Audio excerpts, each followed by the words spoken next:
香港、澳門嘅長者過嚟內地養老呢，福利有幾多？今日用3分鐘時間話俾你知，港澳長者專屬嘅養老大禮包。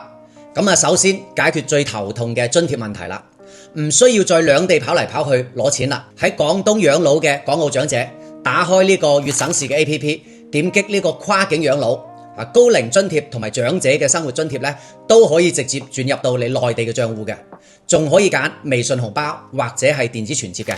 無論係買餸還是飲茶呢，都超級方便嘅。當然醫療呢先至係重頭戲。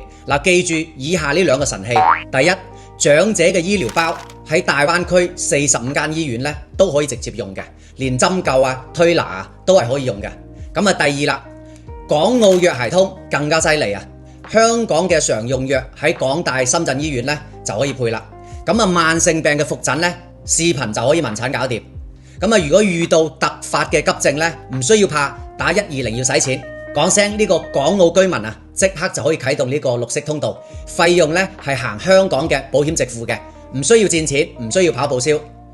住得更加舒心嘅秘訣呢喺呢一度啦，加入呢個廣東院舍照顧服務計劃。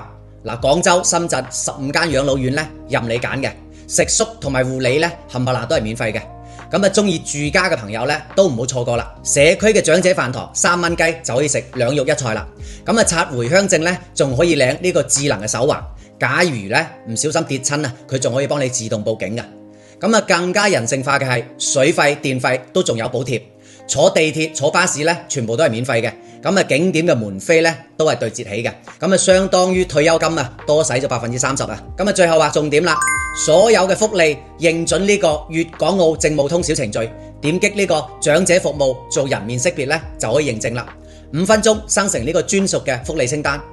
想要港澳長者退休福利細則嘅朋友呢，評論區嗰度留言退休2個字，我 send 啲詳細資料俾你。關注會長，下一期呢教大家點樣用香港嘅強積金喺內地嗰度買港澳人專屬嘅養老社區啦。